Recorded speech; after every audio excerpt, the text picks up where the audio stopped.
Voilà, merci à tous et toutes d'être au rendez-vous.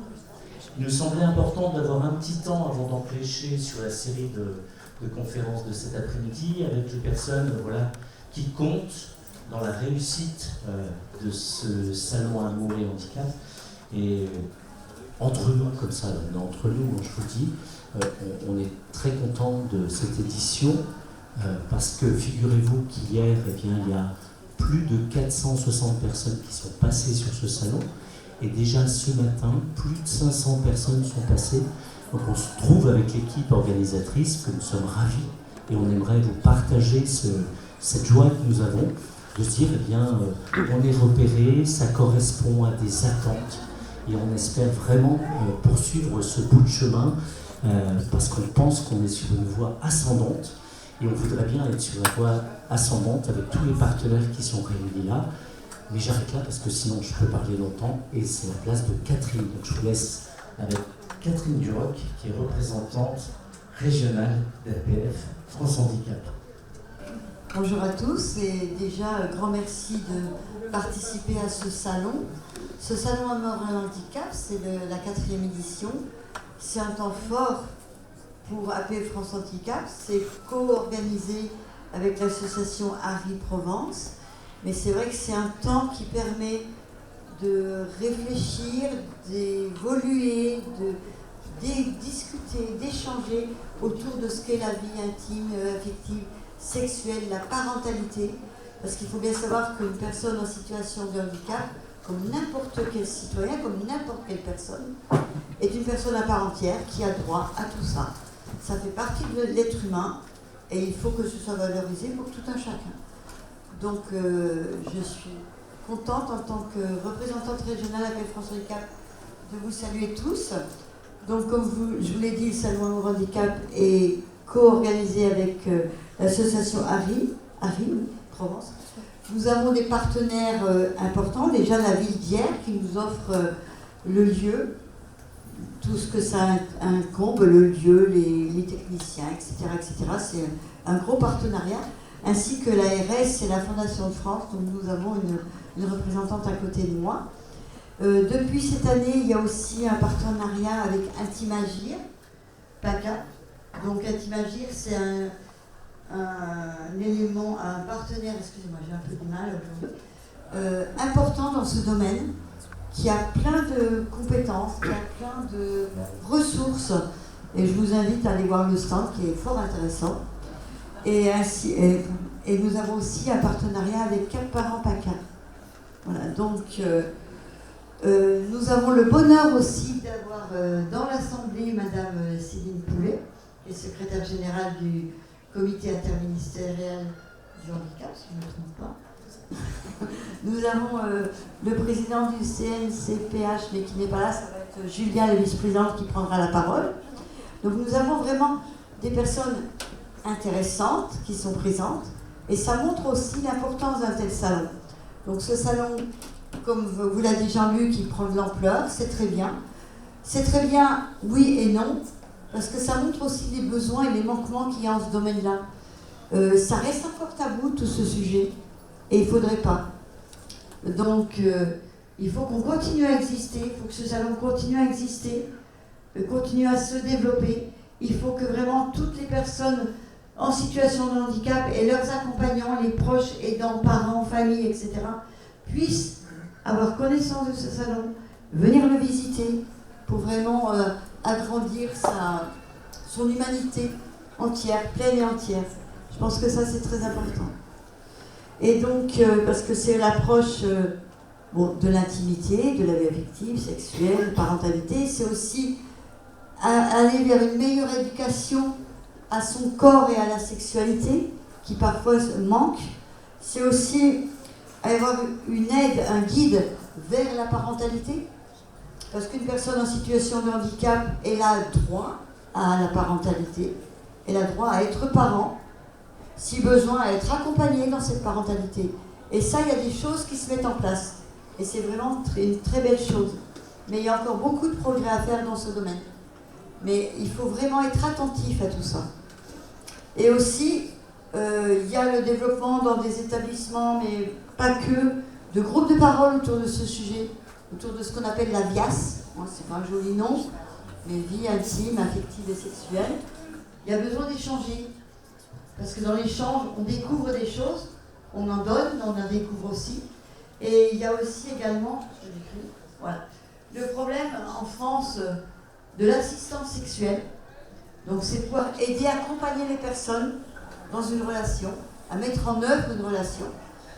Et je vais peut-être être pas très diplomatiquement correcte, mais la France est hypocrite, parce que la France, elle autorise la formation de former des assistants sexuels, mais elle ne permet pas leur fonctionnement, leur mise en œuvre.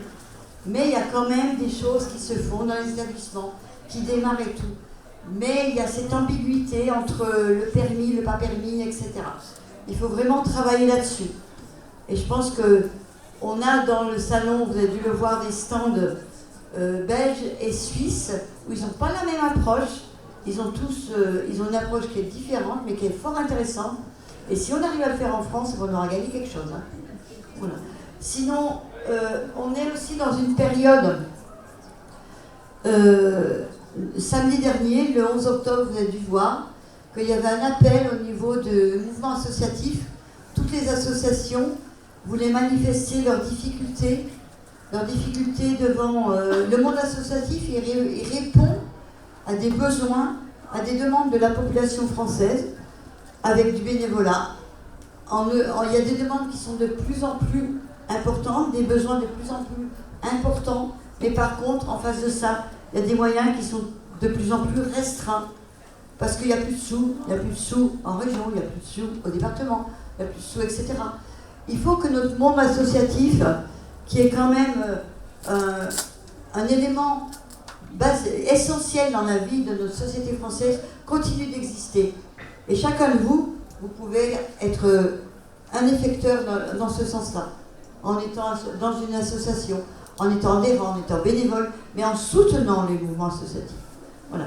Donc je ne vais pas dire plus longtemps, je vais laisser la parole à d'autres personnes, et je vous souhaite vraiment de bénéficier, de profiter de ce salon au maximum. Et parlez-en autour de vous, je pense que c'est important.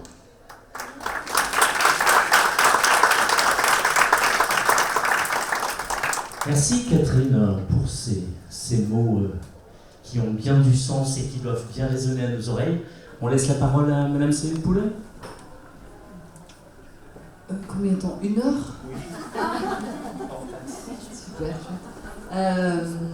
Déjà, bonjour à toutes et à tous. Moi, je suis absolument ravie. Je suis abonnée, donc je suis abonnée au salon. Ah oui, j'ai pris un abonnement personnel. Voilà, parce que c'est important aussi nous, qu'on puisse s'enrichir des rencontres. On en apprend toujours en fait dans ce salon. On voit aussi la progression. Merci beaucoup d'avoir rappelé aussi l'approche par les droits fondamentaux. En effet, on a tous ici, ce sont des droits humains. Ça veut dire quoi un droit humain? Ça veut dire qu'en définitive, tous ici, nous avons droit à une vie intime, affective et sexuelle. Nous avons tous ici droit à une parentalité. Quand on dit que ce sont des droits universels, c'est parce que ce sont des droits indivisibles. Indivisibles, ça veut dire qu'on ne choisit pas parmi les droits ceux que pourraient avoir les personnes en situation de handicap et pas les autres. Vous voyez. Donc ça, c'est extrêmement important. C'est bien d'avoir en tête que ce sont des droits humains à la fois universels et indivisibles. Quand on a dit ça, il faut aussi se dire qu'il n'y a pas d'andisexualité. D'accord ? Parce que souvent on entend il y aurait une sexualité différente. Non, il n'y a pas d'andisexualité. D'accord ? Moi j'ai ma sexualité. Ici, il y a autant de sexualité, n'est-ce pas, Sophie, par exemple on pourrait s'en parler aussi. Voilà. Il y a autant de sexualité, de pratiques sexuelles, d'accord, qu'il y a d'individus. La question n'est pas sur l'andisexualité. C'est pareil, il n'y a pas de question sur, on dit souvent, l'andiparentalité, d'accord. Non, on est parents, on est une personne. Là, peut-être la grande différence, c'est que, certaines personnes sont davantage empêchées dans leurs droits. C'est bien ça. C'est la question, c'est la barrière, en définitive, que peuvent rencontrer les personnes. Et tous nos rôles ici, et en politique publique, c'est comment on lève les freins, en définitive, pour pouvoir accéder aux droits. Et ça, c'est extrêmement important. Je ne vais pas être trop longue, mais il y a pour nous 2 enjeux majeurs, et vous le voyez, et moi je suis hyper contente, parce qu'il y a 2 ans, on avait un tout petit stand sur les centres ressources Intim'Agir, vous les avez cités.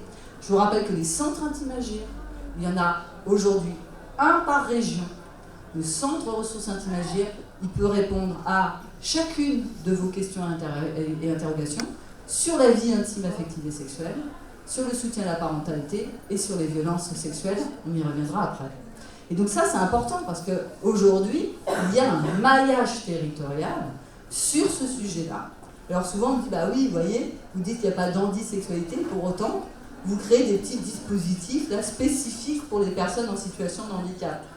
Sauf que on est tellement en retard en France que s'ils ne créent pas ces dispositifs-là, qui vont monter en définitive les services rendus par la société en compétence sur ces sujets-là, eh bien on mettra des dizaines d'années. Donc en fait, ce sont des petits dispositifs souples, agiles, et qui sont là aussi pour un jour, quand les dispositifs de droit commun auront pris le relais, eh bien s'effaceront, et puis eh bien, on aura le droit commun qui sera pleinement accessible. Voilà. Et ça, c'est important, et je trouve que le réseau des centres ressources Intim'Agir a bien compris le sens de leur action. Ils sont vraiment là, non pas pour faire à la place d'eux, ils intègrent dans leur gouvernance le savoir expérientiel, vos savoirs des personnes en situation de handicap, et on est sur du compagnonnage, c'est ça qui est intéressant. Et là où on est dedans, c'est que, parce que vous voyez pas nos mails, mais les centres ressources Intim'Agir, ils se sont tous coordonnés pour être là et présents. Donc c'est pas un centre ressources Intim'Agir, ce sont les centres ressources Intim'Agir qui sont venus squatter le salon. Soyons très clairs. Ils disent on va squatter tous les lieux, on va montrer que nous on est là. Et ça c'est hyper important parce qu'on voit la dynamique. La deuxième chose, c'est le cas de parents. Cas parents, il y a 2 ans, j'en avais 1, 2, mais bon, on n'en parlait pas vraiment. Cas parents, c'est pareil. C'est demain, vous avez un projet de parents, vous dites bon, j'ai envie d'être parent, on me dit que je ne peux pas, j'ai besoin d'en parler, ou alors je suis parent, et comme tout à chacun, on peut avoir besoin d'un soutien. Et les cas parents, je le rappelle, accompagnent sur la périnatalité, c'est-à-dire avant d'avoir un enfant, mais aussi sur la parentalité jusqu'à 18 ans. Parce qu'on sait que accompagner un adolescent, c'est pas toujours facile. Alors moi, je vous rassure, c'est pas facile pour personne. Bon. Mais ça, c'est extrêmement important. Et c'est comment aussi ces cas de parents permettent demain répondre à vos questions, mais aussi aller vous chercher sur vos savoirs expérientiels. Et on a, je préfère vous dire, une dynamique, un réseau territorial qui est très impressionnant aujourd'hui et qui se met en place. Ils se connaissent tous bien, ils se coordonnent aussi tout seuls. Vous regardez les t-shirts, là, ils font leur craveuse, là, voilà. Et c'est comment on relaie en définitive tous ces dispositifs. Donc aujourd'hui, on ne peut pas dire qu'il n'y a pas d'outils. Regardez sur tous les stands, toute la dynamique là. Il y a des livres formidables, le livre de Virginie Perret, il y a des outils, les mains en or, ça. Il y a plein d'outils. Vous êtes d'accord avec moi? Vous avez été voir les stands? Oui, non? Vous dormez là, hein? Oui, non? Oui, il y a plein d'outils. Plein d'outils pour répondre. Il y a de la LSF, il y a des en fac, il y a du bras, bref. Donc, il n'y a pas d'excuse pour ne pas accompagner les personnes en situation de handicap qui en ont besoin, notamment dans les établissements et services médico-sociaux. Donc, je vais arrêter. Je ne peux pas répondre, vous faites des heures comme ça. Donc, il y a une pleine responsabilité à monter en compétence sur ce sujet-là. Il y a des formations adaptées, il y a des personnels et des professionnels en situation de handicap qui sont en capacité d'accompagner aussi les établissements et services. Donc, on ne veut pas entendre dire « Ah bon, c'est une vie sexuelle ». Non, c'est bon là. Hop, on monte d'un cran. Deuxième chose, on entend « Ah oui, mais il est non oralisant. » Donc, c'est pas. Maintenant, vous avez vu, il y a un stand là, sur la communication alternative améliorée. tout le monde, et pas le oui mais Julien ne peut pas, non, il y a des outils aujourd'hui qui sont adaptés aussi aux personnes qui sont non oralisantes, et il est temps, voilà. Et la dernière chose, parce que sinon je sens qu'il y a un gros stress derrière moi, il dit, elle va jamais l'arrêter celle-là, et je parlerai de l'assistance sexuelle après, parce que moi je suis pas quelqu'un, j'ai pas la langue de bois, hein, donc, mais je vais m'inviter à la table ronde sur... parce que mais je vais terminer sur un sujet majeur. La vie intime, affective et sexuelle, c'est absolument aujourd'hui extrêmement important. C'est important aussi, bien sûr, pour l'épanouissement, etc. On a tous le droit à avoir du plaisir, ça. C'est extrêmement important pour lutter contre les violences sexuelles. Je pense qu'il faut en parler. On était à Arras avec Sophie. On s'aperçoit que dans les établissements, il n'y a pas la conscience qu'il y a des violences sexuelles aujourd'hui, actuellement, en 2025. Et autant on voit des professionnels qui sont plutôt à l'aise aujourd'hui pour parler de la vie intime, affective et sexuelle, sur les violences, il y a encore un silence absolu. Et je vous le dis, parce que je pense que là, il va falloir monter d'un cran. Dans les établissements, il y a des violences. Comment on les repère? Comment on accompagne les personnes? Comment on prend notre responsabilité en tant que professionnel et en tant que citoyen? Tout simplement, en tant que citoyen. Donc c'est un enjeu extrêmement important. Et sur ce, je vous laisse y réfléchir et je vous dis à bientôt.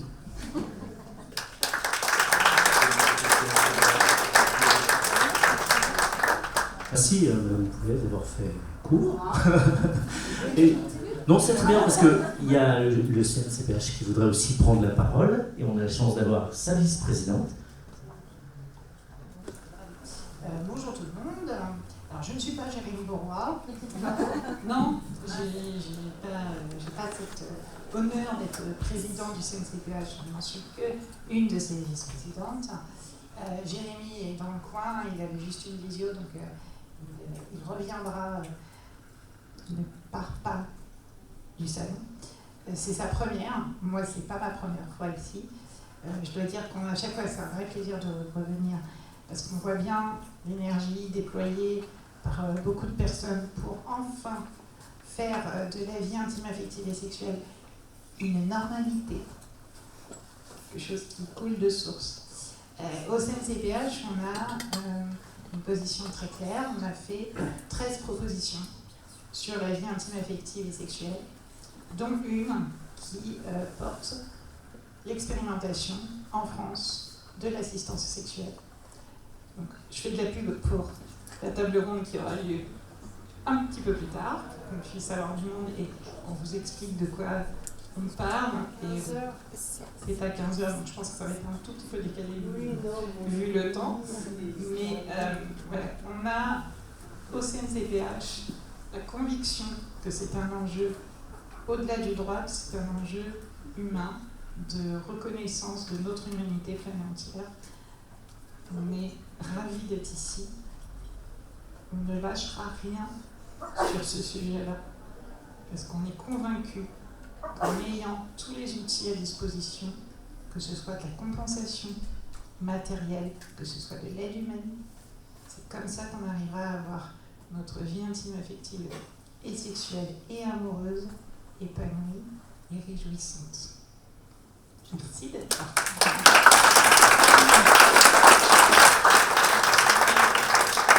Merci beaucoup au CNCPH aussi pour ces mots de soutien et on compte bien sur vous toutes pour continuer cette progression à nos côtés.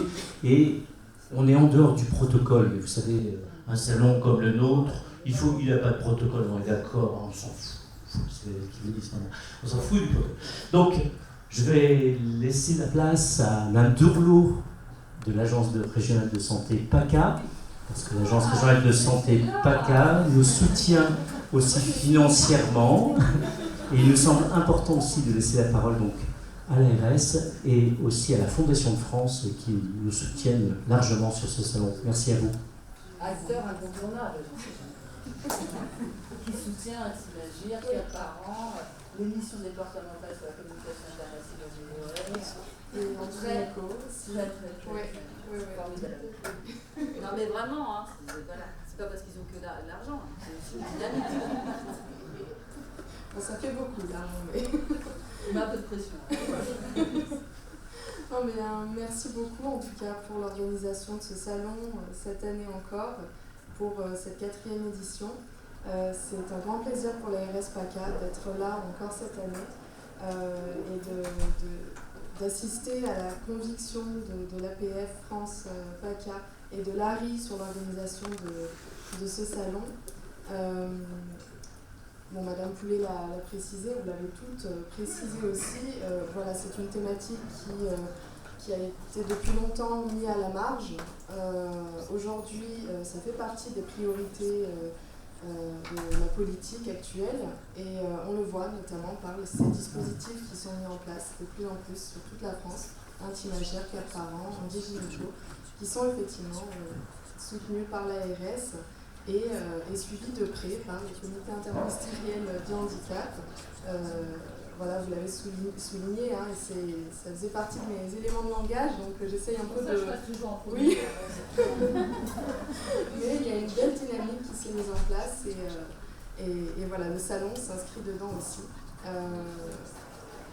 On reconnaît aussi toutes les dynamiques politiques qu'on peut retrouver dans ce salon. C'est les recommandations de la HS sur l'intégration de la vie intime, affective et sexuelle au sein des établissements médico-sociaux, le plan interministériel de lutte contre l'égalité homme-femme. Voilà, il y a de plus en plus de plans aujourd'hui et de stratégies qui nous rappellent justement l'importance de cette thématique. Je voulais revenir aussi sur l'organisation de ce salon. Il permet vraiment la mise en lien des personnes. Il permet de créer des passerelles entre les personnes, les institutions, les professionnels et les familles également, autour de ce sujet qui permet l'épanouissement personnel, l'épanouissement de chacun d'entre vous. Voilà, je remercie toutes les personnes sans qui ce projet n'aurait pas pu aboutir et je pense qu'après on va faire la table ronde. Oui. Ben, je vous passe la parole. Juste merci Madame Béraud, merci beaucoup. Et on donne la parole à la Fondation de France aussi, qui est un partenaire pour nous sur ce salon. Merci, mais moi je me suis mis là depuis le début, hein, histoire de... Désolée. Du coup, moi je représente la Fondation de France. C'est un organisme qui collecte des dons auprès de donateurs, donatrices et qui du coup finance le monde associatif. Et je ne vais pas parler longtemps, j'avais prévu de vous donner un peu nos grands axes stratégiques, mais je crois qu'il y a mieux à faire dans ce salon et que voilà, il est si bien organisé, il y a tellement de dispositifs qui sont passionnants que je pense que c'est pour ça que vous êtes venus et pas forcément pour écouter nos plans à la Fondation de France, mais quand même je voulais remercier l'engagement des acteurs associatifs sur ce sujet, notamment de l'APF, que du coup on soutient moralement et financièrement, puisque c'est un sujet qui nous touche toutes et tous, mais qui est encore difficilement partagé dans tous les établissements. Et je pense que ce genre de lieu, eh ben, ça permet aux professionnels qui sont engagés sur ces questions de trouver de l'énergie, de trouver du sens, parce que je pense que voilà, il y a plein de personnes concernées aujourd'hui par la sexualité et le handicap qui ont envie voilà, d'avoir droit à la parole, d'avoir droit à l'information. Et du coup, on est ravis, nous, de pouvoir participer à cette dynamique et de s'engager sur ces sujets qui sont très importants, mais qui peuvent parfois être difficiles. Donc, c'est vraiment chouette que puisse y avoir ces espaces partagés, à la fois pour les personnes concernées, mais aussi pour les professionnels, puisque c'est eux qui feront avancer les droits sur le terrain, malgré l'impulsion des politiques publiques, de tous les dispositifs qui existent. Il faut que l'information passe par les professionnels de terrain, Et je pense que voilà, c'est vous qui êtes dans cette salle, mis à part la première ligne. Merci d'être là. Et je vous laisse profiter du salon et je ne prends pas la parole plus longtemps. Voilà. Merci beaucoup, merci. Et puis Nassima, tu voulais juste dire un petit mot sur un partenariat indispensable de la mairie de Hyères. Oui, tout à fait. Normalement, on aurait dû avoir... Il est sympa, hein? Ouais, il est sympa ce t-shirt. Je crois qu'on va le vendre. Ouais, On va se faire. Il y a un business à faire là. On devait avoir avec nous monsieur Thomas Philippe, qui est conseiller municipal en charge de la prévention sanitaire et de la santé ici à Hyères. Mais par ailleurs, il est aussi médecin et il a eu un empêchement. Donc du coup, il ne sera pas là.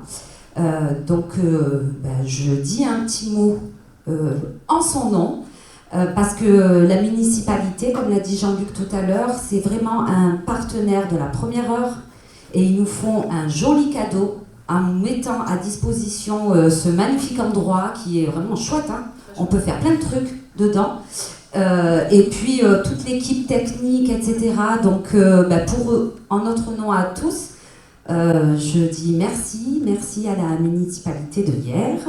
Et bon, voilà. On va passer du coup à la table ronde, si vous voulez bien, sur la parentalité.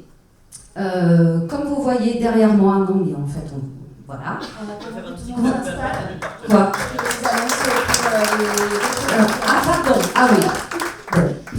Vas-y. Thibaut, alors je vous représente Larry, elle a été citée, l'association Provence. Je ne vais pas faire un grand mot, un grand discours, mais juste pour remercier le partenariat qu'on a avec l'APF depuis maintenant quelques années et qui est très riche parce qu'on arrive à toucher le plus de personnes concernées possible. Larry, nous, on gère et on accompagne des personnes en situation de handicap avec un handicap mental. Donc on accueille en fonction du type de handicap dans différents types d'établissements. Et c'est toujours une richesse de confronter nos idées, nos problématiques qui sont différentes mais qui se retrouvent toujours à un moment donné quelque part. Voilà. Donc je voulais juste vous annoncer, voilà, pour faire le lien. Il y a une conférence en salle au fond à gauche qui est animée par Envie d'amour sur les secrets du périnée. Et il y a un théâtre forum. Et il y a un théâtre forum qui est animé par le foyer de vidéos de la Bessonnière. C'est un groupe d'échange en fait où on prend la parole en fonction de petites scénettes qui vous sont proposées. Donc il passe à 14h et un autre passage du coup à 16h. Voilà. Donc on va installer pour la table ronde du coup. Alors s'il te plaît, il me faudrait 8 chaises ici. 8 chaises. Vous avoir mis 8 chaises. Voilà, 8 chaises parce qu'il va y avoir beaucoup d'intervenants qui vont participer à cette table ronde. On a projeté sur le mur, là, vous voyez, un petit nuage de mots. Les personnes ont été interrogées au salon et voilà. Qu'est-ce que évoque la parentalité pour vous?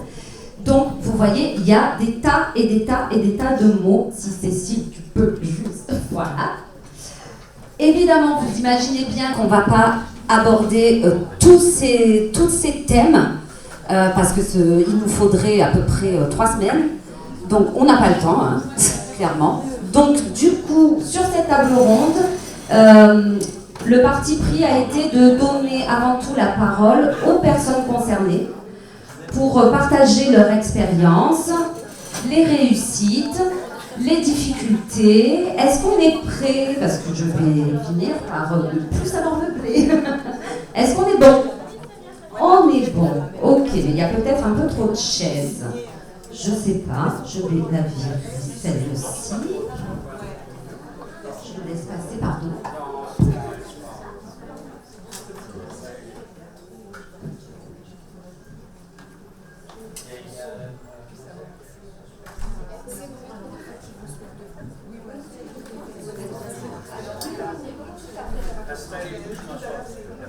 Ah, d'accord. Bon, alors, on essaie de se recalibrer là pour que tout le monde puisse avoir accès à tout ce qui se dit. Donc, est-ce que les personnes qui ont besoin de... Voilà. Est-ce qu'on est bon? On est bon. Non, on n'est pas bon. Ok. Bon, on laisse faire. C'est pas grave, on n'est plus à ça près, hein. D'attendre encore pour que tout le monde puisse être à l'aise. Voilà. C'est bon? Bon. Eh ben, on va y aller alors. Je vais arrêter de parler tout de suite et je vais donner la parole je vais laisser le micro à Marion Cachard, qui est... Tu en as un, mais c'est parfait. Si je le partagerai. À Marion Cachard, qui est responsable pour la région PACA du dispositif Cap Parents. Et elle saura beaucoup mieux que moi vous en parler. Voilà. Bonne table ronde. Bonjour à tous, donc Marion Cachard, responsable du dispositif Cap Parents de la région PACA. On est un dispositif régional qui accompagne, qui soutient la parentalité des personnes en situation de handicap. Donc à partir du moment où les personnes en situation de handicap doivent être soutenues dans leur projet de parentalité jusqu'aux 18 ans de l'enfant, elles peuvent participer du coup et être accompagnées par le dispositif Cap Parents. C'est un dispositif, comme le disait Céline Poulet, donc national, porté par le CIH et financé par les ARS. Aujourd'hui, on accompagne, on soutient la parentalité avec des référents départementaux, parce qu'il n'y a que des femmes, et selon les besoins exprimés par la personne, on va les soutenir dans leur parentalité. Ça peut être de l'accompagnement éducatif, ça peut être de l'accompagnement administratif, ça peut être la mise en lien avec d'autres parents qui ont les mêmes soucis. Et l'idée, en fait, c'est vraiment de se faire connaître du territoire et connaître le territoire pour pouvoir donner la possibilité aux parents d'accéder à une parentalité tout à fait ordinaire et d'avoir accès aux droits communs. Nous, dans l'accompagnement qu'on propose et avec le ressenti des personnes, on se rend compte qu'aujourd'hui, finalement, les personnes nous relatent qu'il y a encore des grandes difficultés, il y a encore une difficulté d'accès aux soins, il y a encore des représentations au niveau de la société, il y a des difficultés d'information et d'accessibilité. Voilà, il y a toutes des problématiques qui sont encore aujourd'hui présentes. Voilà, pour faire un petit état des lieux. Après, je vais du coup passer la parole à tout le monde. Là, l'idée en tout cas de cette table ronde, c'est que les personnes qui sont concernées par un handicap puissent aussi témoigner de leur vie de parents ou de leur projet de parentalité et voir un petit peu comment eux se ressentent en tant que parents en situation de handicap et les problématiques qu'ils ont rencontrées ou qu'ils rencontrent encore.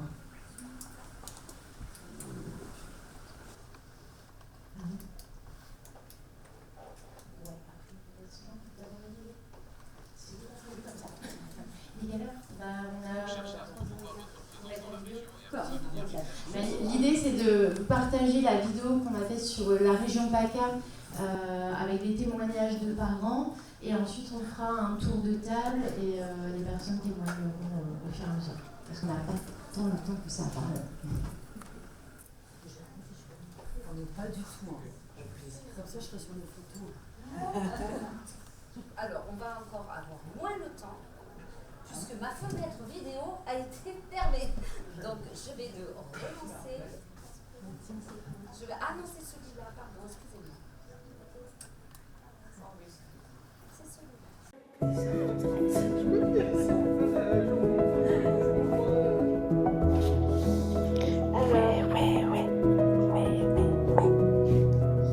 C'est Cap Parents, c'est un dispositif d'accompagnement à la parentalité et à la périnatalité des personnes en situation de handicap. C'est l'UNAPI Alpes-Provence qui porte ce projet et des autres associations au niveau de la région coportent ce projet. Donc à partir du moment où il y a un désir d'enfant jusqu'aux 18 ans de l'enfant et qu'on souhaite être accompagné dans sa parentalité et qu'on a un handicap quel qu'il soit, on peut être accompagné par les professionnels de Cap Parents. Avec l'idée que ce soit aussi un accompagnement sur plusieurs domaines, que ce soit au niveau psychologique, ça peut être au niveau médical ou au niveau physiologique, ou aussi au niveau social. Après, il y a autant d'accompagnement qu'il y a de singularité de situation. Déjà, j'avais peur d'être une mauvaise maman parce que je me disais mais comment je vais faire si j'arrive pas à le porter, comment ça va se passer, est-ce que je vais réussir à bien communiquer avec bébé. Au départ, on n'était pas parents et maintenant on est parents, donc il faut apprendre à anticiper dans l'avenir comment faire. Il faut tout penser, rien oublier et tout. Parce que moi, Cap Parents, je connaissais pas. Et franchement, au top, parce que j'avais peur de pas être accompagnée, justement. Au niveau de l'UNAPI Alpes-Provence, on a une équipe socle avec la responsable du dispositif au niveau régional, une sage-femme et une psychologue. Et ensuite, sur les différents départements, on a des référents, ce qu'on appelle des référents départementaux. Il y a des futurs parents qui nous ont interpellés. Donc là, ça a été plutôt de réfléchir avec eux, de baliser un peu le terrain, de à quoi il faut penser quand il y aura bébé à la maison et si l'appartement est adapté par rapport au matériel, par rapport à des aides humaines, par rapport à mode de garde, des choses comme ça en fait. Quand il y a une grossesse, ça peut être les accompagner pendant les rendez-vous médicaux, chez la sage-femme, à la maternité. On peut demander les aides, par exemple si on a besoin des papiers, on peut leur demander. Si on a besoin qu'ils soient là pour quelques conseils, ben ils sont là. Pour m'aider dans tout ce qui est sortie, aide aux papiers, aide surtout pour m'apprendre le matériel qui peut être utile à la maison et que je connais pas forcément aussi. Puis je me suis sentie soutenue aussi, ce que je n'ai pas eu à l'hôpital. Avec Julie Mercier, on a essayé de trouver des astuces pour, par exemple, comment la journée, comment l'amener d'une pièce à une autre. Je mets un point d'honneur à faire tout ce que je peux de manière autonome, quoi. Il y a quand même encore beaucoup de représentations négatives et de préjugés sur les capacités des parents en situation de handicap à bien s'occuper de leur enfant, à être capable d'assumer les fonctions éducatives au niveau sécurité, etc. Il y a encore toutes ces représentations paternalistes aussi vis-à-vis des situations de handicap, avec l'idée que d'emblée, ce serait compliqué pour eux. On ressent ça parce qu'en fait, ils nous demandent si vous êtes capable de faire ci, ça, si vous êtes capable de l'amener là, si des rendez-vous là, et on dit tout le temps oui, on est capable de l'amener au rendez-vous, on est des bons parents, on sait gérer, on sait comment faire. Je pense comme toute personne qui apprend à être parent, qu'on soit handicapé ou pas, il y a des difficultés. Après, c'est sûr que nous, il y en a une de plus, c'est les déplacements. Parce que c'est compliqué avec un fauteuil de déplacer un bébé, de s'organiser pour les sorties, tout ça. Mais avec des adaptations qu'on crée nous-mêmes, on arrive à s'en sortir. J'ai pas besoin de le prouver parce que du coup j'ai été inquiète et du coup je me dis ça va. Enfin avec le temps, je me dis ça va, je me débrouille pas mal comme maman, donc du coup ça me donne confiance. Et je recommande l'association Cap Parents 1000 fois parce que franchement niveau soutien et tout, c'est le jour et la nuit. Merci Cap Parents. L'avenir de Cap Parents, c'est de continuer à déployer, de se faire connaître du territoire, de connaître le territoire et de répondre aux besoins de tous les parents ou un maximum de parents qui sont en situation de handicap.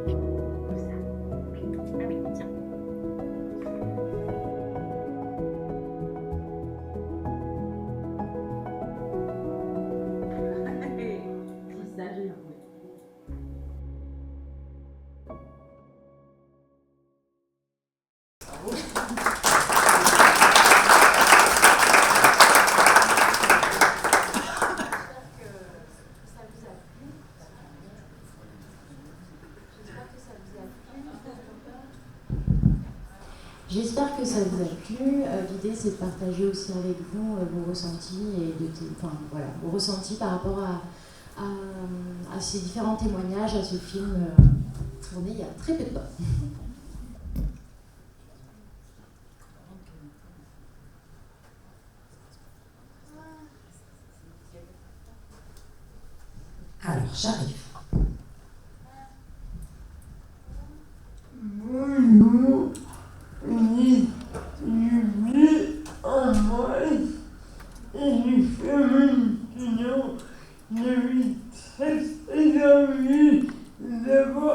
enfant, c'est pas fait dans ma famille, mes cousins, mes cousines, j'ai enfants, et moi je voulais absolument avoir un enfant, sauf qu'on m'a dit non, Hélène, tu ne peux pas avoir d'enfant à cause de ton handicap et traitement psychiatrique. Et moi, j'avais vraiment envie. On m'a dit, tu n'es pas capable de t'occuper d'un enfant.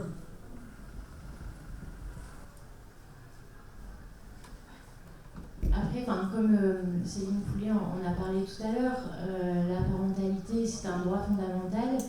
Et en fait, le handicap ne doit pas être ni un frein ni un obstacle à l'envie de devenir parent, à la parentalité.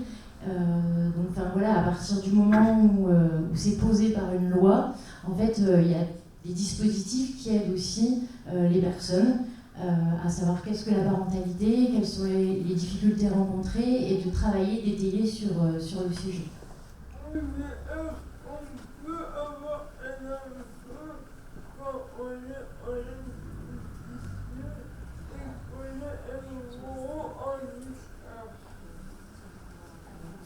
Alors, la parentalité est un droit fondamental. À partir de là, institution par institution, c'est un droit posé, c'est un droit universel. Donc, toutes les personnes qui sont autour de cette table, toutes les personnes qui nous écoutent, doivent comprendre que oui, toute personne est en capacité, en tout cas, a le droit de fonder une famille.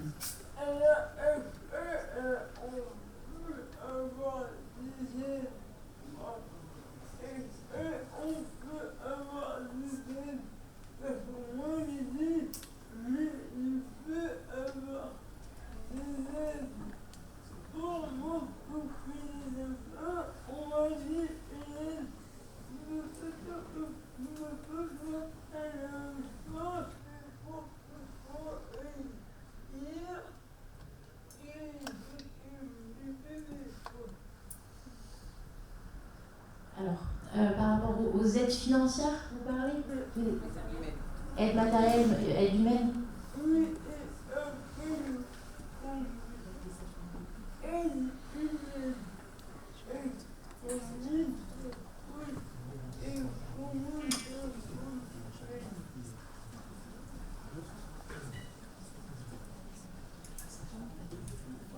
Alors, il y a des aides qui existent, notamment la PCH parentalité. Mais en fait, être parent, c'est un projet de vie, en fait. Et peut-être que l'idée, c'est peut-être en effet que vous puissiez en parler avec les professionnels qui vous accompagnent, peut-être en prenant ressources en effet avec les centres anti-magir ou Cap Parents. Et puis peut-être que nous, on peut venir vous soutenir dans votre établissement pour faire entendre votre parole et puis qu'on puisse ensemble, peut-être autour d'une table avec les gens qui sont importants pour vous, se réunir et puis échanger. En fait, il n'y a pas... ce sont vos droits et ensuite c'est quelque chose qui se construit parce que, en effet, c'est certainement un petit peu plus compliqué pour vous que ça l'est pour quelqu'un qui n'est pas dans une masse. C'est certain, parce qu'en effet, on ne peut pas s'occuper d'un enfant quand on est dans une maison d'accueil spécialisée. Mais par contre, c'est un projet qui se construit, qui se réfléchit, et vous avez tout à fait le droit d'y réfléchir et de vous poser cette question. Et personne n'a le droit de vous dire que vous n'avez pas le droit d'y penser.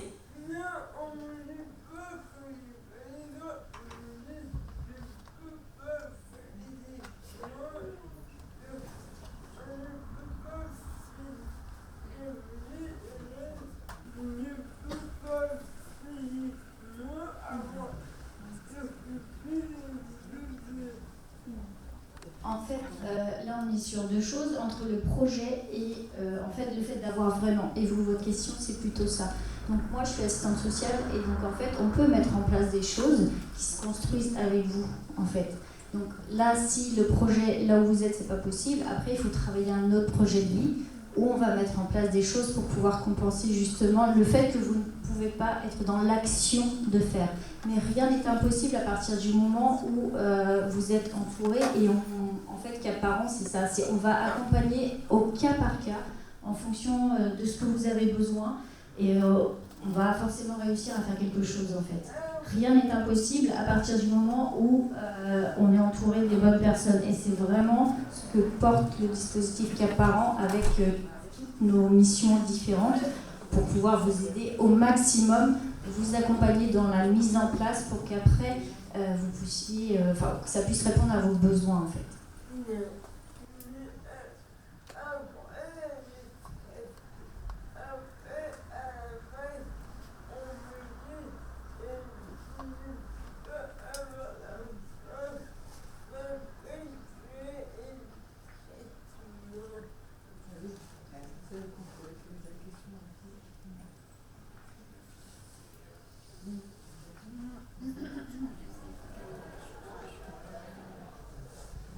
Ce que je comprends, c'est que on te dit par rapport à ça, c'est pour s'occuper du bébé et pour avoir la relation sexuelle. C'est ça que tu dis? Au traitement, ok. Non, mais dans tous les projets, elle a bien expliqué, dans les projets de parents, il y a la condition de l'environnement, votre logement, là où vous êtes, actuellement dans une masse. Mais alors, aujourd'hui, il n'y a pas beaucoup de masses qui s'engagent pour accompagner une parentalité, mais il n'y a rien dans la loi qui dit qu'elle ne doit pas accompagner une parentalité, et il n'y a rien qui dit qu'on ne peut pas avoir un enfant et être dans une masse. Donc ça, c'est vraiment un projet, il faut vraiment réfléchir. Après, il y a tout le côté qui vous est personnel, c'est-à-dire votre pathologie, pourquoi vous êtes en situation de handicap, vos traitements. Et il est vrai qu'il y a des traitements qui sont incompatibles avec une grossesse, mais ça, c'est vraiment un enjeu qui se discute avec les médecins qui vous accompagnent, parce que des fois, il y a des traitements, on peut les changer avant de concevoir l'enfant pour pouvoir ensuite avoir une grossesse sans mettre en danger la vie de l'enfant et la vôtre. Parce que il n'y a pas que les enjeux, ils sont pour le bébé, pour tout en la grossesse, mais les enjeux, ils sont aussi pour vous. Si vous arrêtez vos traitements parce que vous attendez un enfant, vous allez mettre votre santé en danger, et c'est pas non plus ce que vous recherchez, puisque vous voulez à tout prix, vous avez envie d'être maman et pouvoir accompagner ce bébé. Donc c'est vraiment un projet que vous devez discuter, bien sûr, avec votre entourage, votre environnement, pour aménager votre environnement, mais aussi avec des médecins, et par exemple une sage-femme aussi, voilà, il y a plein de professionnels qui vont pouvoir vous accompagner dans ce désir, et c'est pareil pour tout le monde.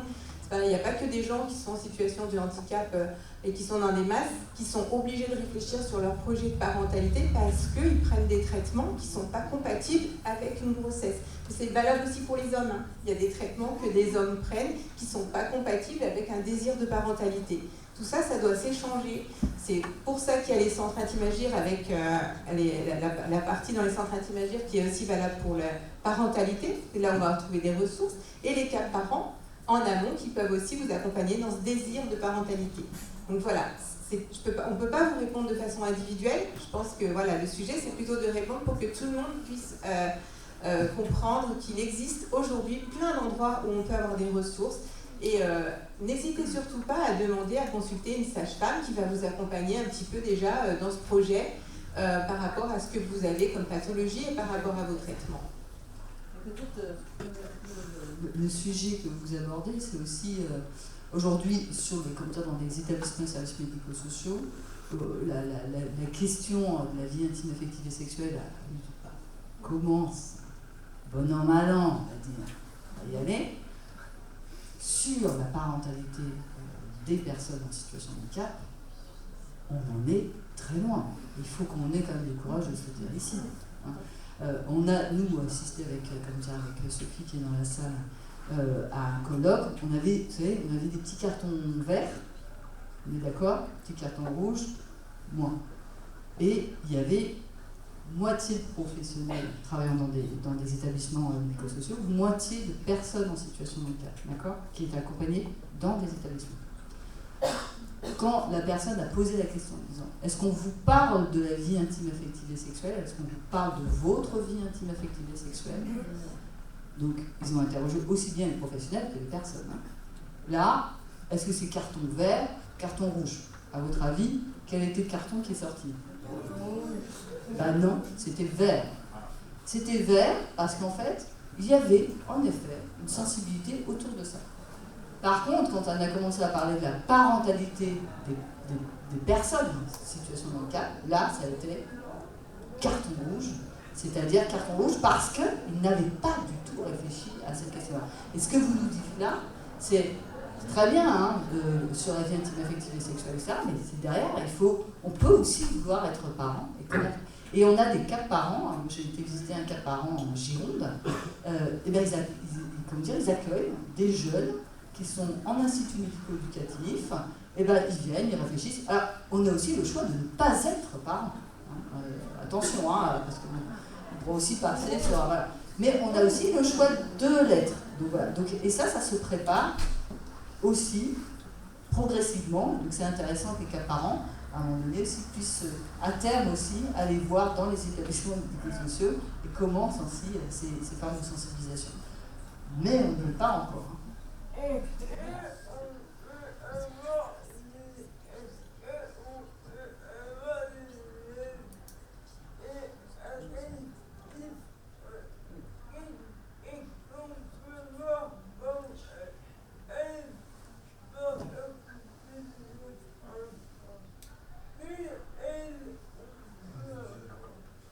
Après, l'idée de la table ronde, c'est pour un peu débriefer un peu sur un petit peu ce nuage de mots là qui a été fait durant toute la matinée. On pourra pas, il y a trop de thématiques, il y a trop de détails, enfin, on ne pourra pas vraiment aller au fond de chaque sujet. L'idée de la table ronde, c'est aussi que suite à ce temps partagé avec vous, que vous puissiez vous rendre sur les différents stands dans la salle, où là on va pouvoir répondre à vos questions qui concernent votre projet personnel.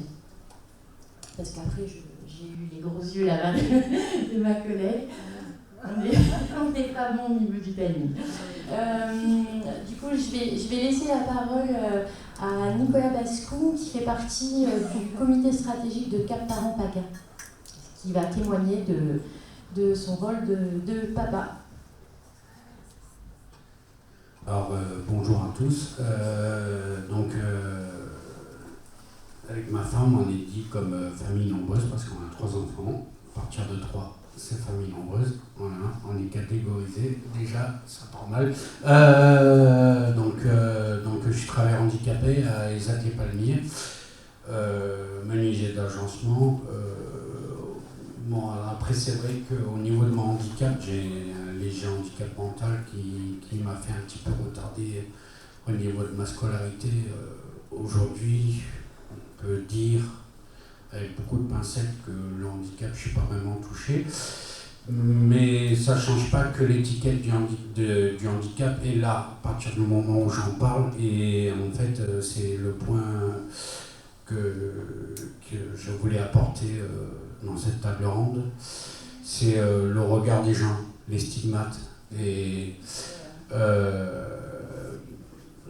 le comportement d'une personne professionnelle, hein, que ce soit à l'hôpital ou en scolarité ou dans le médico, c'est-à-dire psychomédical et tout ça, au niveau des structures. À partir du moment où, quand on va les voir, vu que j'ai pas parlé directement, je ne viendrai pas avec une étiquette sur mon front, oui, je suis handicapé. Non, ça ne marche pas comme ça. Et puis, je ne suis pas du genre non plus à le dérouler sur le tapis, même si je ne le cache pas. Ils réagissent normalement, entre guillemets. Ça dépend, après il y a des gens aigris, hein, ça existe de partout. Et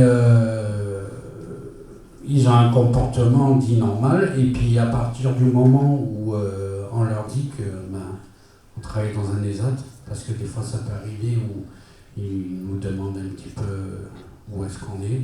À l'école ils sont au courant parce que dans les dossiers de l'enfant, on annonce nous où on bosse et tout ça, enfin, c'est normal.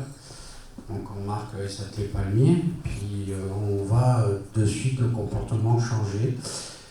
J'ai déjà vécu, même hors être parent, un jour,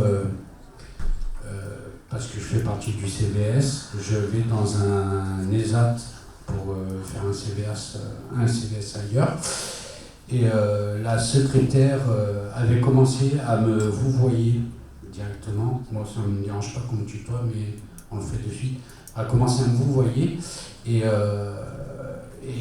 dès qu'elle a su que je venais d'un autre ESAT, bam, le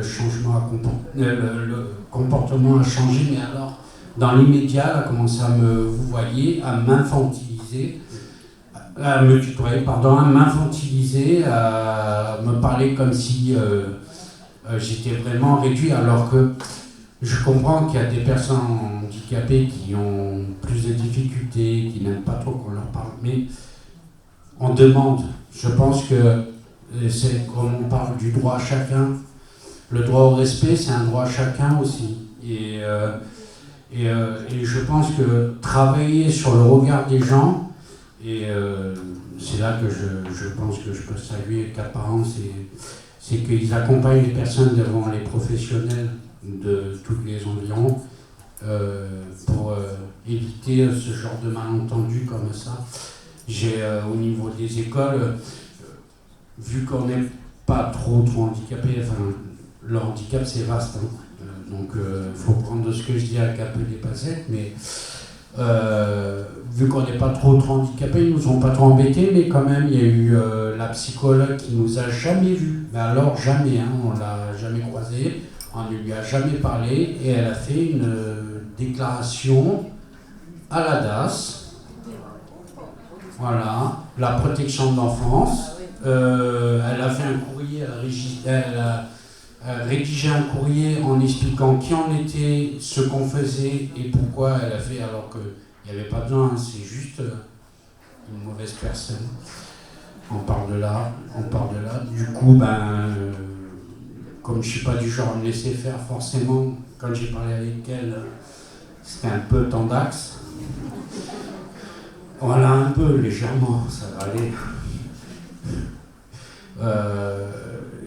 C'est vraiment un travail à faire là-dessus par rapport au regard des gens. Jamais tellement changé le regard des gens là aujourd'hui. J'ai des amis qui m'ont surpris, qui me surprennent encore sur leur comportement où ils n'ont pas de différence. Je m'attends tellement aux réactions de l'être humain où ils sont toujours ils regardent bizarrement, ils ne savent pas, donc ils réagissent mal. Et ça pue. Ça pue et puis c'est malaisant. Puis moi on ne sait pas trop comment faire. Bon, ces derniers temps, maintenant que j'ai 42 ans, j'ai plutôt tendance à aller dire allez un peu vous faire. Hein, voilà. Mais il y a vraiment un travail à faire, surtout au niveau des professionnels. Bon, les gens, on ne peut pas tous les changer, mais au niveau des professionnels, il y a vraiment quelque chose à faire. Et justement, merci aux Cap Parents d'être là. Bon, je ne m'en sers pas maintenant, j'ai une fille qui a 15 ans, bientôt 16 ans, j'ai mon fils qui a 12 ans et ma petite qui a 8 ans. Bon, avec celle de 16 ans, j'ai pas fini de passer les étapes, mais j'en ai passé quand même pas mal. Et puis j'ai pas fini. Ouais, voilà. C'est même jusqu'à ce que je parte. Hein, voilà, c'est comme ça quand on est parent. Et d'ailleurs, je voulais dire aussi, être parent, c'est un droit à tous, mais il ne faut pas oublier que c'est beaucoup de responsabilités. J'ai des amis, des personnes que je connais qui, grâce à Cap Parents, ce sera différent, mais qui ont eu des enfants qui ont été placés immédiatement. Des fois, être placé, les enfants, c'est mieux pour eux parce que j'ai connu des difficultés, pas personnelles, mais par rapport aux autres, où les enfants, ils étaient mal nourris et mal lotis. Et c'est vraiment très important de prendre conscience qu'il y a énormément de responsabilités. La priorité pour un enfant, c'est lui, c'est pas vous, c'est pas votre personne, c'est là où vous avez mais alors un truc de dingue au niveau de la responsabilité pour un enfant. Là, je suis un petit peu en train de tourner en rond, mais parce que je cherche mes mots, désolé. Hein. Et ouais, c'est le mot que je voulais dire là, par rapport à ça. N'oubliez pas que c'est un être humain et qu'il faut lui attacher beaucoup d'importance. Bravo.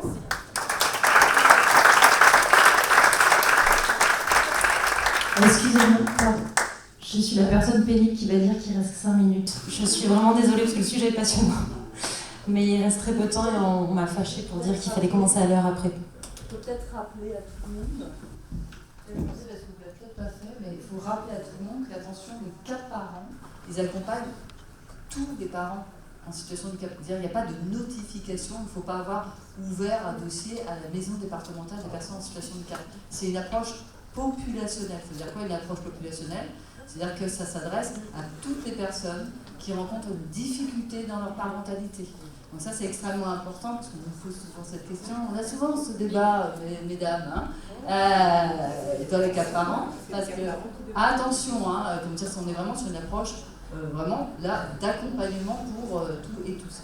Et il y a un gros travail des 4 parents avec la protection de l'enfance, puisque c'est comment en définitive aussi on permet d'être en amont de la protection de l'enfance et avec la protection de l'enfance pour éviter justement ce que vous disiez très justement. Merci beaucoup parce que c'était très juste ce que vous avez dit. Je pense que vos propos résumaient parfaitement tous les champs sur lesquels il faut qu'on intervienne.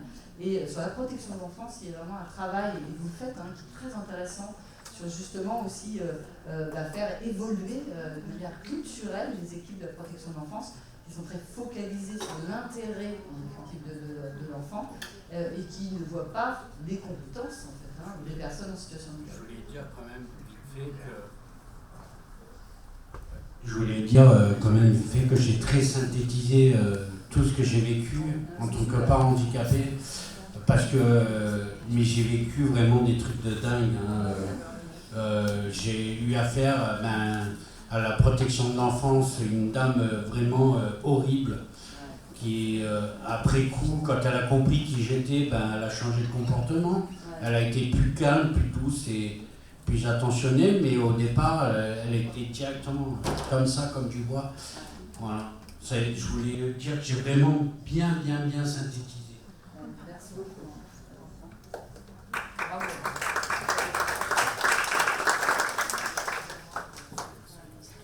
On a pris un peu les choses à l'envers, mais l'idée c'était aussi de présenter la table ronde et les personnes qui étaient présentes sur cette table ronde. Je vais passer à la fin au bon. Ouais, c'est ça. Donc moi en fait je suis une des porte-paroles du comité parentalité des personnes en situation de handicap. On est un collectif de grandes associations nationales du handicap, mais aussi de structures qui portent des CAP parents, mais aussi d'établissements comme la PHP, les hôpitaux de Paris, et l'UNAF, par exemple, l'Union nationale des associations de famille, et l'UNA, l'Union nationale des aidants professionnels. Voilà, donc vous voyez, on est un énorme collectif où il y a autant de places, et même plus de places qui est donnée aux personnes qui sont concernées. On réfléchit sur les politiques publiques et on travaille beaucoup sur les politiques publiques, voilà. Et par expérience, il y a juste une chose que j'aurais vraiment voulu qu'on rajoute, et je pense que c'est important pour les CAP parents, et marteler, on ne parle pas que de maternité dans les CAP parents et de désir de parentalité, mais c'est très important de le dire. On accompagne les parents jusqu'aux 18 ans de l'enfant. Et c'est fondamental de le dire parce qu'on parle beaucoup de personnes en situation de handicap qui veulent des enfants, mais 80% des personnes, des couples ou des familles dont le parent est en situation de handicap le sont devenus alors qu'ils étaient parents. Soit par la maladie, soit par un accident, voilà, par tout ce que la vie peut nous apporter, et que c'est pas facile après de trouver des interlocuteurs pour nous accompagner en tant que parents dans nos rôles parentaux une fois qu'on est en situation de handicap et n'importe quel type de handicap. Voilà, c'est important de le redire.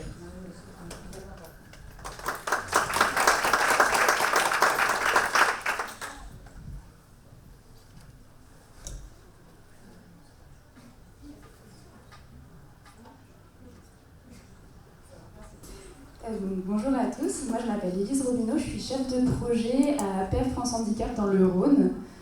J'ai beaucoup de missions là-bas, mais une de mes missions c'est d'accompagner un collectif qui s'appelle Être Parents et qui rassemble des parents en situation de handicap depuis 2014.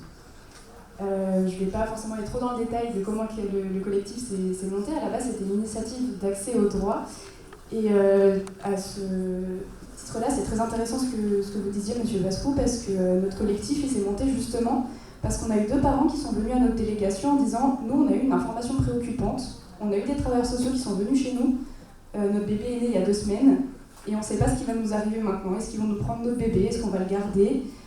Qu'est-ce qui se passe ?» Et ce témoignage, on l'a un petit peu diffusé, et en le diffusant, on a rencontré plein de parents qui nous ont dit exactement les mêmes choses. Que voilà, dès qu'il y avait un projet de bébé, il y avait des inquiétudes des travailleurs sociaux, qu'il y avait le corps médical qui était complètement aux fraises et qui n'aidait pas beaucoup.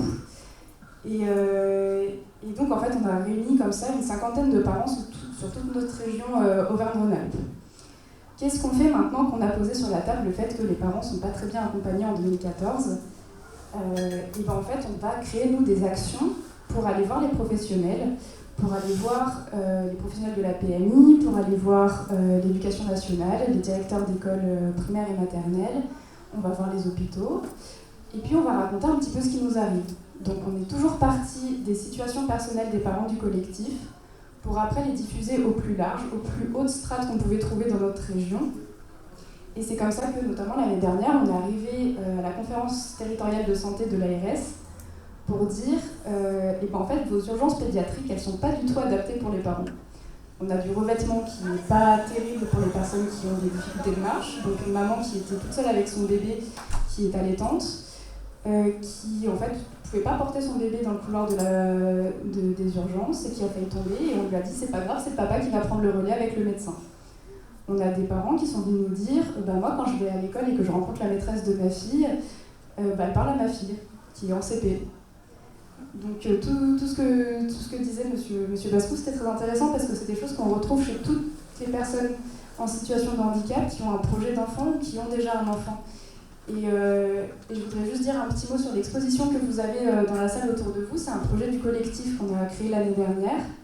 Et notamment pour rassurer madame qui prenait la parole tout à l'heure, tout au fond là-bas, vous avez Marine qui elle, est pour le coup non-oralisante, qui a toujours rêvé d'avoir un enfant. On lui a toujours dit non, c'est pas possible. Et aujourd'hui, elle est en photo avec sa petite Naëlle qui a 4 ans et qui est une petite bulle de vie et de joie incroyable. On a aussi tout au fond, au passage, on a aussi Mustapha qui est malvoyant. Lui, il n'est pas encore papa, mais il aimerait beaucoup le devenir. Et comment est-ce que nous, on va l'accompagner au collectif? Et ben, on va le soutenir, on va lui dire que c'est possible. Et puis quand il aura vraiment envie, quand il aura trouvé quelqu'un pour partager sa vie, il ira au Cap Parents. Et puis il aura tout le soutien dont il aura besoin.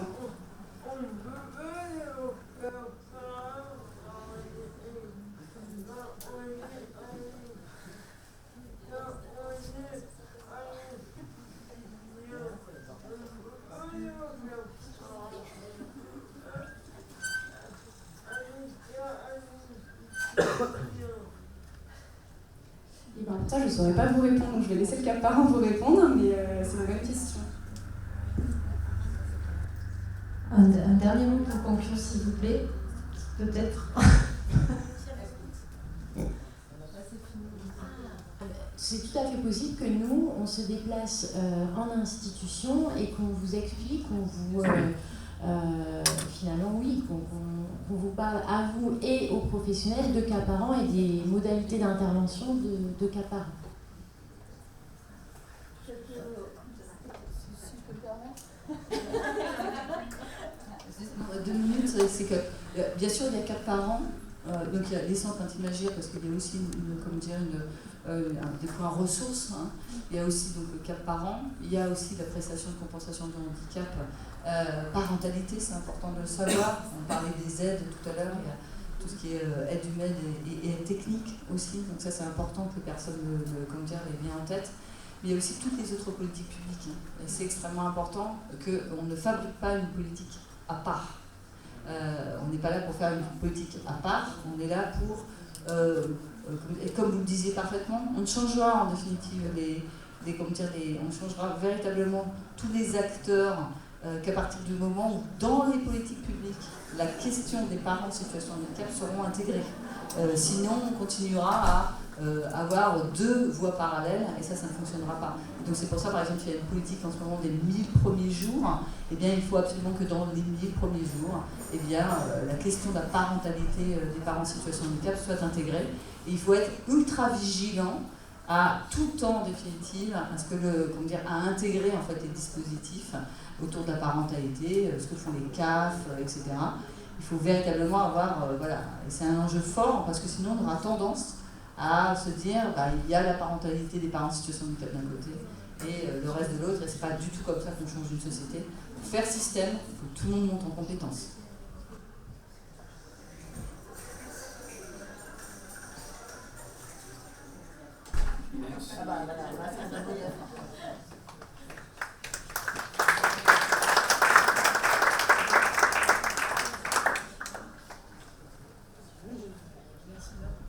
Merci, du coup, il y a une autre conférence qui s'enchaîne, j'ai pris le rôle de Nassima, j'aime bien. C'est vrai que c'est sympa le micro. Oui, c'est vrai que généralement j'ai le t-shirt, je suis crâneuse, tout ça. Il y a une conférence qui va s'enchaîner ici, je crois à 15h. Elle va commencer assez rapidement parce que la personne qui présente a un train très rapidement juste après. Le sujet c'est, je ne me rappelle plus le sujet. Non, c'est le sujet. Alors, on m'a pris les choses à l'envers, on est devenus parents avant d'avoir du sexe. C'est un peu bizarre, enfin, je règle les choses. Sauf que on va donc parler d'assistance sexuelle et le titre c'est assistance sexuelle, où en est-on? Donc, 10 petites minutes de pause, le temps qu'on s'installe, à tout de suite.